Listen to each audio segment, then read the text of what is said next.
How is it going, guys? Drew Peacock here, back with another video, and today we're looking at some cars that you would not expect to be as modified as they are. We're looking at some true sleepers. You guys sent me some really cool listings, and if you guys see any, send them to my Gmail, drewpeacock.clips@gmail.com. Don't send me cars with just like full bolt on the 85. I'll open up an email every once in a while and I'm looking at some dude who thinks he's hard on bead locks with 300 horsepower. Get that shit out of here. I don't want to see it. Side note, it's going to be raining for the next week or two, which sucks. I have some McLaren stuff to fix. I'm working on the Civic. I'll be pulling the motor or finish pulling it sometime this week in the garage. So both of those cars should be up and running at 100% very soon. But anyways, without further ado, let's go ahead and dive right in.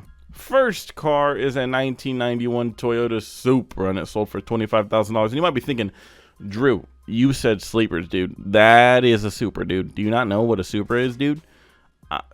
I clearly know what a Supra is, but however, it is very rare that you see a non-molested, non-clapped out Mark III Supra in 2023. You don't see that. This one's nice. He's asking $25,000 and he sold it, so he got somewhere around there. And it's clean. This thing, I love the color, and underneath the hood, he did it justice with a 2JZ GTE VVTi and a single turbo. Very similar setup to my my Supra. However, mine is a Mark IV. Hey, Squilliam, still playing the clarinet, Squiddy. This is like the Squidward of the Supras, and Squilliam, I guess, would be the Mark IV, the you know, higher class one. I think if I were him, I would tint his taillights. He's got this nice, really dark green paint job, and he's got some bright ass candy cane red fucking taillights. Look at this paint. This is some nice, like, dark candy apple green. Looks beautiful. Interior still intact. Looks great. Like, this is, in my opinion, one of the cleanest, if not the single cleanest Mark III Supra I have ever seen. Absolutely, hands down, 10 out of 10. It also looks like it is a pretty decent sized Borg Warner as well. I like his intake manifold. I mean, everything just looks great. And I honestly think $25,000 was a great price. Unless this thing is a salvage, I think $25,000 was a great price. I sold Project WAP for 14. So for another 10, a Mark III Supra with a GTE VVTi, that's a lot better. If you're new to the channel, you don't know what Project WAP is, go watch those videos. RIP Project WAP. Anyways, it says it has 184,000 on the chassis, less than 10,000 on the build. Dyno logged at 467 wheel horsepower with room to grow. Yeah, definitely room to grow. Semi-built R154, so he's got the trans to back up the power. He's obviously a 2JZ GT full swap. 80 millimeter, dude, what in the fuck are you doing with an 80 millimeter at 400 horsepower? Is there a zero missing? Is this 4,000 or 400? Because that doesn't make any goddamn sense. The lag on this thing has to be like if you're playing Call of Duty on McDonald's connection. Like, why would you have an 80 millimeter? That is the only downside I could see of this car. 80 millimeter. That doesn't even make sense for a non-built GTE. Like, that thing must be pushing like 2 PSI right now for 400 horsepower. That makes no fucking sense.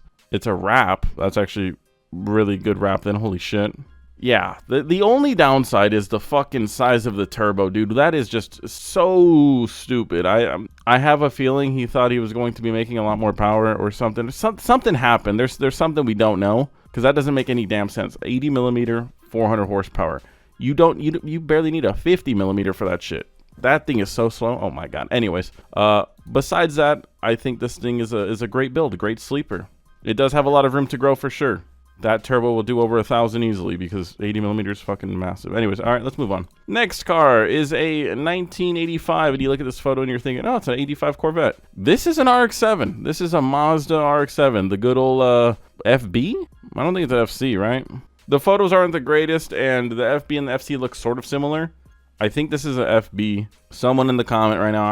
I see you typing it, dude. Quit typing it. Drew, you really don't know the difference between an FB and an FC, dude? Like, who the hell are you? Who gave this guy a channel? This is far from stock, okay? Like, there's very little things on this car still stock. It's very hard to tell. It looks like an FB. I'm sticking with FB. Either way, I like it. The wrap looks very similar to my first Mustang wrap. I mean, I want to say it's damn near identical. It is. It honestly is the same wrap. I mean, it was a plasti dip, but whatever. It's the same thing. This identical, and I missed that color. That color was fire. I really like that color, and it looks great on this car as well because it's like it just changes every time of the day, every weather. It's just a different color, and I like it. Anyways, obviously a fully fledged drag car. He's only asking $13,000, so it's probably got no motor. I would have to guess probably no motor in this bad boy, but oh, it has a 383 SBC fully built engine. Wow, I didn't know that. Fully built glide, 9-inch rear end, 4-link suspension. I was thinking this thing was barren. It comes with a motor for I guess, for $13,000. So what's the cons? Bill of sale only, not street legal, must be towed. I can tow it within 15 miles of Anaheim. It's sick. I will give it that. It is very sick, but yeah, it's definitely not a street legal car. I mean, it's drag only. You can't drive this on the street. There's someone watching this thinking, oh, I'd drive that on the street. You would overheat, dude. There is no opening for your grill. There's no opening for your radiator. There's no opening for that. It is, you do a pass, you let it cool off. You do a pass, you let it cool off. That's it. Very badass car. And you don't see these, A, still alive, and B, turned into this. It looks like a vet. I guarantee a lot of old heads think this is a vet when he pulls up to the track. Anyways, let's move on. Next car. And, I mean, I hate to say it, but it's a Volkswagen I like. Oh, God, I feel like I just ate a log of dog shit. Just saying that sentence just didn't feel right. But it's a 2008 Volkswagen Jetta 2.0 turbo sedan, 4-door, $14,500. So you could have this or this. A man's car. Anyways, let's just dive right in. He was kind enough to provide a video. I guess we could start with the video.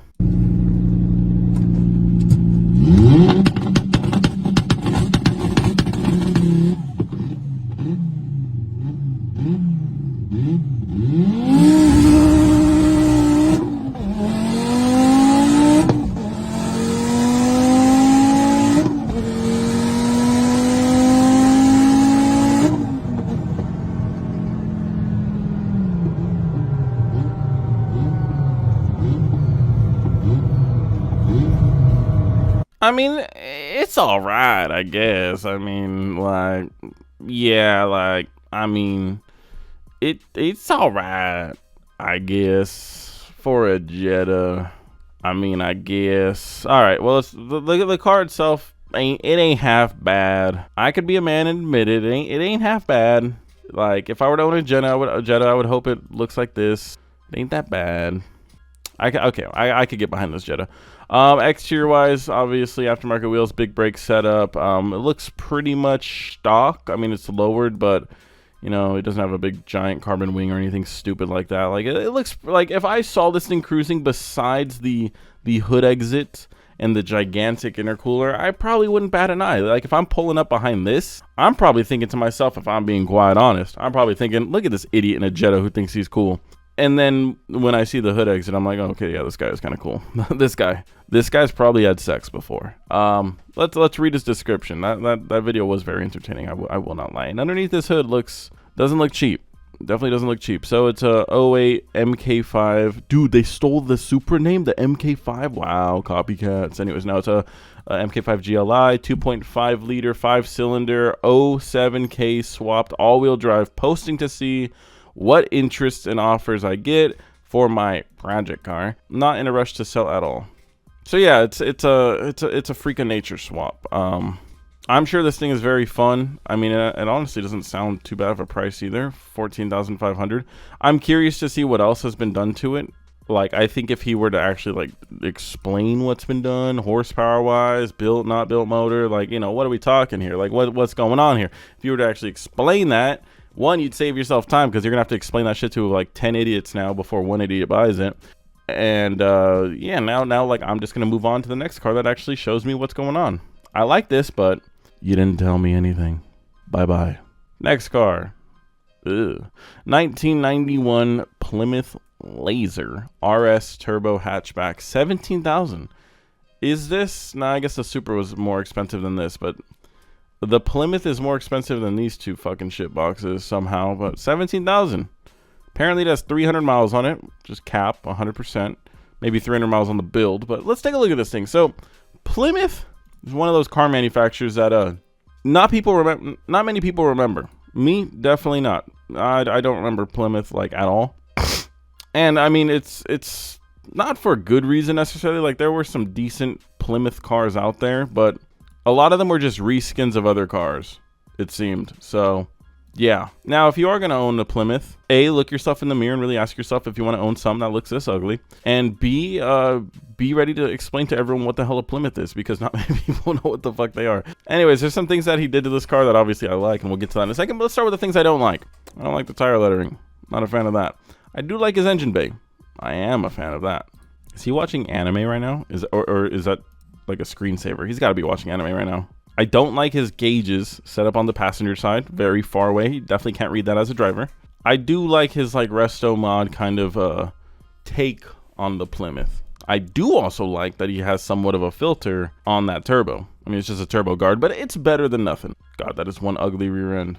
And talk about some tiny ass brakes. I mean, I doubt there's many big brake kits for Plymouth Lasers, but damn, those things look archaic. Anyways, this car made 492 wheel horsepower and 344 torque on the dyno. And this dude's scamming everyone saying 500 wheel horsepower. Bro, that's 490. Come on, you round down. Because technically, if you want to say it's 500, you round up to 1,000. So this is pretty much 1,000 horsepower. I think that's how rounding works, right? Anyways, underneath the hood, he has a lot of nice little goodies that I do like. I wish I had some heat shielding like this for my Supra. I'll probably need it once I get the built motor in. Everything underneath the hood is just like honestly perfect. I mean, it all looks aftermarket, but everything is just like so tastefully done and so functional that like I don't think there's a nut and bolt underneath this hood that he did not change. Like his whole catch can setup is perfect. His AN lines, it's a work of art in this. Ew. His interior is even nice too. I actually like his interior a lot. I really do fuck with it. $17,000. Not bad. Not bad at all. Last car is a 1989 Nissan 240 SX Coupe, two-door. Drew, I thought you said these are kind of like weird cars, dude. That's just a 240. I mean, yeah, it is kind of just a 240, but it also has one of the best motors known to mankind, and that is a 2JZ. Actually, it looks like a 1JZ. Still, close enough. And right now, my dog is licking my foot, and I don't know how to feel about that. Can you stop? Let me know down below, though. Are you Team RB or are you Team JZ? Personally, I like both, but if I had to choose one just to throw in a stock swap, I'm choosing JZ all day. Stop licking my toes, dog. Please, back up. I'm trying to film a video. Anyways, it's a very clean S13. It's a coupe and not a hatch, which I think I prefer more now. I used to like the hatches more, but I think the coupes just have a better look. And I mean, anything with a JZ underneath the hood looks good to me. I wonder what trans he has. Let's actually read this really quick. Oh, there you go. R154. Another good trans. A lot of people like the W58 because it's very cheap and small, but if you want to make power, R154 is the way to go. Anyways, you can read his whole build list right here, but I'd say it's a pretty fair price for a JZ swapped S13, especially one this clean. If I had to choose a car of the episode, I'd probably go with this one. The Supra was nice as well, but I think this one's probably more set up for daily driving, where this is more of a show car with a giant turbo. This thing is actually probably really fun to drive. Fucker, he just bit my foot. Anyways, guys, hopefully you guys did enjoy this video. If you did, please let me know down below. Let me know which car was your favorite of the episode. I like them all. Honestly, that Plymouth was really cool as well. You just don't see that anymore. Anyways, let me know. Subscribe if you see any listings. Send them to my Gmail, drewpeacock.clips@gmail.com. And until next video, peace.